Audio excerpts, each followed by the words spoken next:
नगर परिषद निवडणुकीत उद्धव ठाकरे यांनी ही निवडणूक जवळपास लढण्यापूर्वीच सोडून दिली। ठाकरेंचे सगळे बालेकिल्ले उद्ध्वस्त झाले। ठाकरेंनी लढण्याआधीच मैदान खरंच का बरं सोडून दिलं असेल?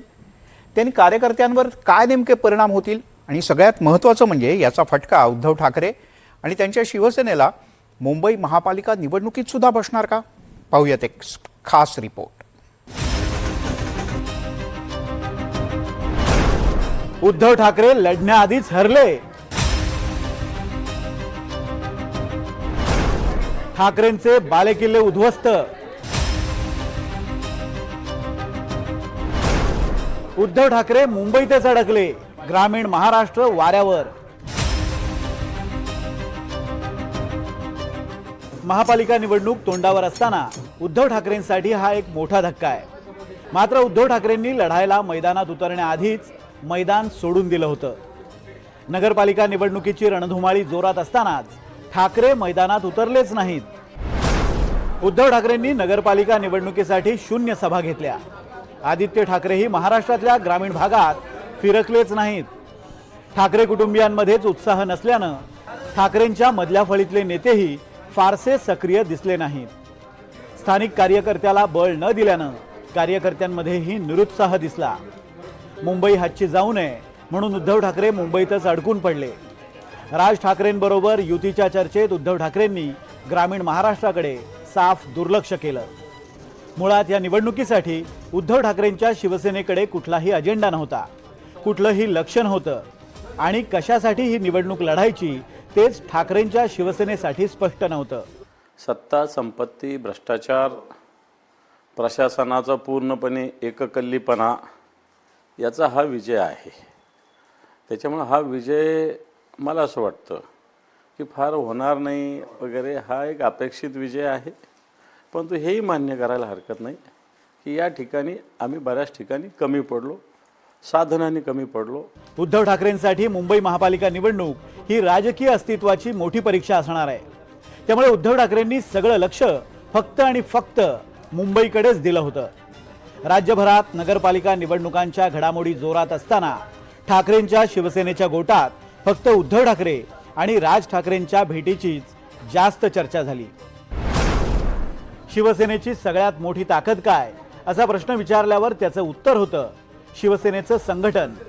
शिवसेनेतल्या गावागावातल्या शाखा आणि राज्याच्या कानाकोपऱ्यातलं शिवसैनिकांचं जाळं। कोणत्याही संकटात मदतीला धावून जाणारा तो शिवसेनेचा कार्यकर्ता, अशी शिवसैनिकांची आतापर्यंतची ओळख होती। ग्रामीण महाराष्ट्र ज्याने एकेकाळी शिवसेनेला बळ दिलं, त्या ग्रामीण महाराष्ट्रातल्या कार्यकर्त्याला उद्धव ठाकरेंनी वाऱ्यावर सोडलं। नाही, त्यांना लोकांची पसंती नाहीच आहे। खरं तर मी आधीच सांगितलं, विधानसभेच्या निवडणुकीच्या वेळी सांगितलं होतं की त्यांनी आत्मपरीक्षण करायची गरज आहे। सकाळी उठून जे सकाळी 9 वाजता टीका टिप्पणी करण्यात येतं आमच्या पक्षावर, सरकारवर आणि देवेंद्रजीवर, जनता ही मतदानातूनच त्या ठिकाणी दाखवून देते जनता कोणाच्या मागे उभी आहे। याने किती त्या ठिकाणी देवेंद्रजीला किंवा आमच्या सरकारच्या लोकांना या ठिकाणी टीका करण्याचा प्रयत्न केला, पण जनता ही विकासाच्या मागे उभी आहे। विकसित मुंबई, विकसित नागपूर, विकसित नाशिक, पुढच्या काळात तर अजून या ठिकाणी चांगलं यश महानगरपालिकेत मिळेल। यश मिळालं नाही, त्यांना मिळणारच नव्हतं, कारण का त्यांच्याकडे अजेंडा नव्हता, त्यांच्याकडे विजन नव्हतं। कशासाठी निवडणूक जिंकायची हा त्यांच्याकडे कसलाही विजन किंवा कसलंही त्यांच्याकडे हेच नव्हतं, प्लॅन नव्हता। त्यांचा पराभव हा निश्चित होता। त्यांचे कार्यकर्ते त्यांना सोडून गेले, त्यांच्याकडे नेतृत्वाचा अभाव होता, त्यांच्या आपसामध्ये त्यांची गटबाजी मोठ्या प्रमाणात होती। कोण मूलभूत सोयीसुविधा देऊ शकतो या विश्वासावरच लोक सोबत येत असतात। आणि म्हणून मी पुन्हा एकदा सांगेन की लोकांना काम करणारा नेता हवा असतो, घरी बसणारा नेता नको असतो। आणि त्यामुळे या निवडणुकीमध्ये जे चित्र आहे ते स्पष्ट आहे। ज्यांनी काम केलं, ज्यांनी लोकांच्या सोबत राहिले आणि जे फील्डवर ऑन फील्ड राहिले आणि सर्वसामान्य लोकांच्या सुखदुःखामध्ये धावून गेले, त्या सर्वांनी मतदान केलं। मुळामध्ये विरोधी पक्षाच्या नेत्यांना हे लक्षात आलं होतं की या निवडणुकीमध्ये महायुतीचाच विजय होणार आहे आणि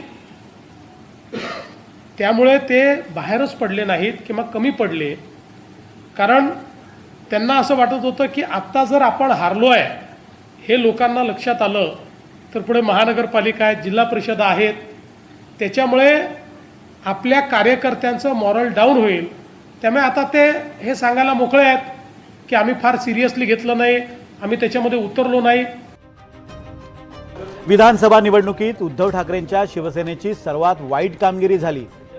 ठाकरेंचे फक्त 20 आमदार निवडून आले. त्यानंतर राज्यभरात शिवसेना मजबूत करण्याचं मोठं आव्हान उद्धव ठाकरेंसमोर होतं.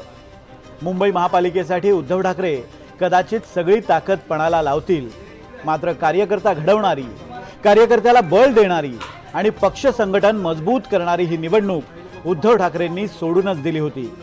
त्यामुळे शिवसेना पक्षापेक्षाही उद्धव ठाकरेंचा जीव फक्त मुंबई महापालिकेतच अडकलाय की काय अशी चर्चा सुरू झाली तर नवल वाटायला नको. Bureau report, NDTV Marathi, Mumbai.